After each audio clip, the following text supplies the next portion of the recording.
This is gospel for the fallen ones locked away in How do you feel about the fact that your fans can relate to the same things you were living when you wrote the songs? You know, it was a tough process.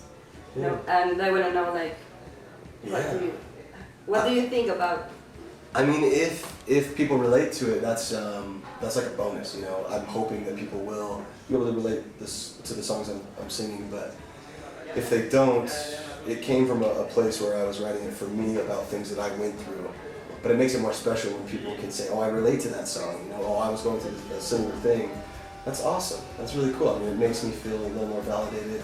Makes me feel a little warm to know that, you know, you're not alone in dealing with certain things. You know, somebody else is going through the same thing, which most of the time is the case. And especially with our fans, that's always been the case. You know, they seem to relate to it really well, and it makes me feel good. What was the first band or song that inspired you to make music? Do you remember?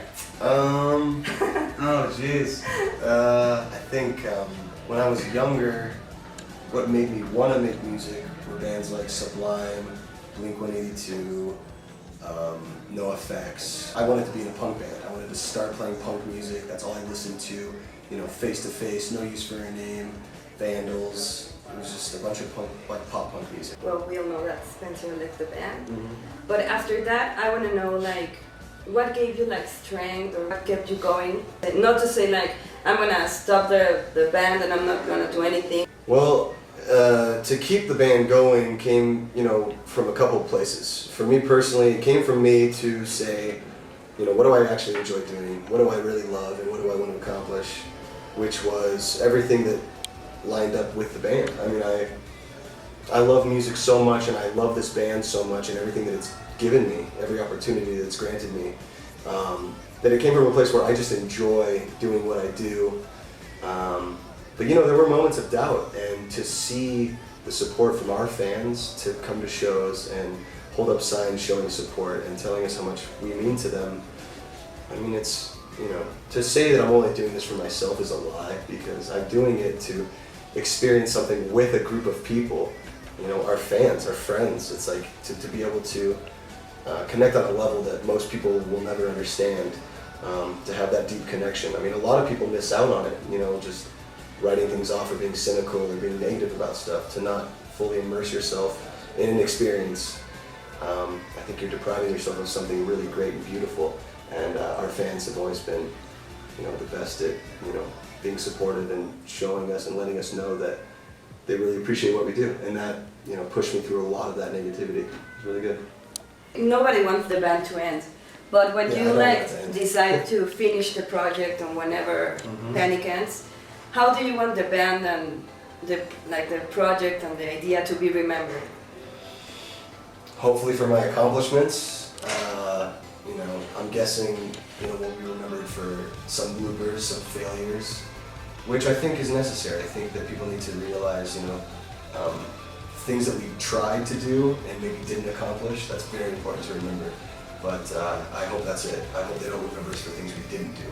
I hope we get to do so many things in the future that nothing's left out, and they can't say that we didn't do something. That'd be awesome. And I want to know, like, when you watch, like, the work you did before, like, your video, I Write Scenes Not Tragedies, did you feel nostalgic or? Yeah, of like... course. I mean, I was 17 when we shot that video. That was 10 years ago. I mean, I remember everything about that video now. You know, thinking about, I had the flu. I was very, very sick. I had a temperature of like 103, and I was puking, and I was very, very sick, and I was puking in between takes. They were like, "Okay, are you feeling okay? Are you gonna puke? All right, action." And we would go, and I would like do this whole thing, and then like cut, and I was just like so sick. So I remember that immediately. That was our first time meeting the dance troupe, Lucent Dossier, who was in the video. It was freezing outside, which it never is in California. It's never that cold, but it was freezing. It was like, for us, freezing. It was like 30 something degrees. It was so cold. I remember, you know, us not eating very good food. We just ate junk food all day. We felt so sick. We left the video shoot at 5 a.m. to make a plane to fly to our first gig, our first tour. It was just crazy. It was such a crazy, hectic, scary time, and I wouldn't change a thing. It was awesome. It was so beautiful that I knew something was special about that. I knew something big was happening, that we were just having so much fun. It was amazing. Yeah, that was cool. And talking about your videos and the things that you've made, I want to know, like, what were you trying to express? Or, I mean, because most of your videos, there were like disguises and there were like makeup and it was like theatrical, in, like, to call a name. And I want to know, like, what's the idea behind that? A lot of the stuff in the lyrics, a lot of the song lyrics were exaggerated. So it was based on something that was kind of true, but really just embellished upon. And, you know, everything that we were singing about on the first record, like I said, was based on something true, but we built it up into the story, into these characters that was not us. You know, it was a persona that we wanted to be. It was a character that we were playing on stage in the music videos.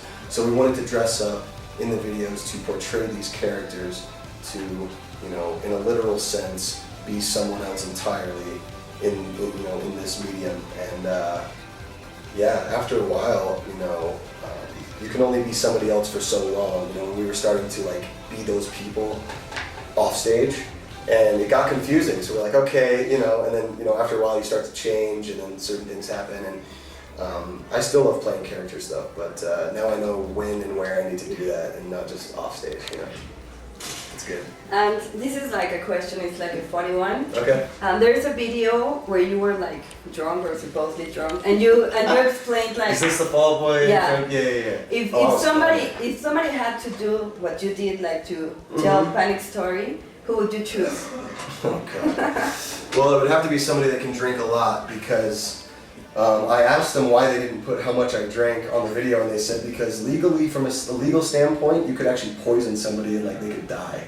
Oh my I God. drank so much that I'm surprised. I ended up puking for about an hour afterwards, like straight. We couldn't leave the venue because I was outside of the bus puking.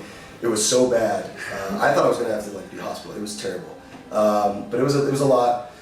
If I had to pick somebody to do it, I still, one of my favorite people drunk is Pete.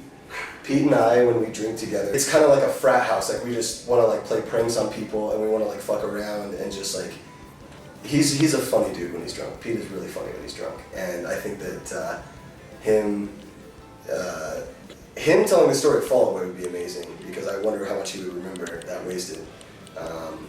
But him telling the story about us would actually be pretty fun, I think. That'd be pretty good.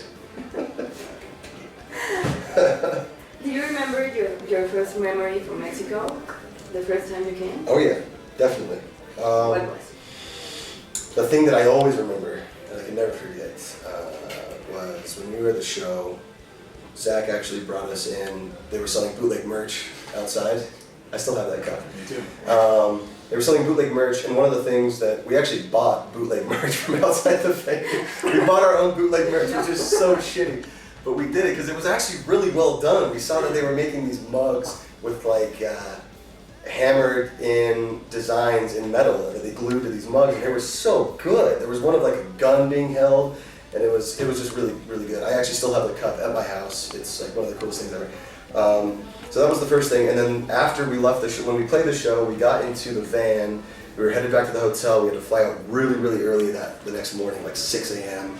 And on our way back, we get into the van, out of the venue, and the fans like crowded the van and they started tipping it back and forth, and I got so scared. I was like, oh my God, we're gonna fucking die. We're gonna die in Mexico. This is it. It's over. I was like freaking out, panicking, and then, no pun intended. And then we started to take off, and I was like, okay, it's over. And then I look behind us, and fans are just rushing us, and they're chasing after the van, and they chased us all the way back to the hotel. I mean, the hotel was like 10 miles away, and they chased us all the way back. And that was beautiful, and I knew that I loved Mexico. It was great. I'm talking about your Mexican fans, and the Yeah. last question, would you like to say something to them, to the Oh, fans yeah. that are going out tomorrow, and Oh, yeah. your fans that have been with you like Of course. since the beginning? Hello, fans. What I want to say to you is thank you for every single memory that I have of touring here in the short, in the small times that we've toured here.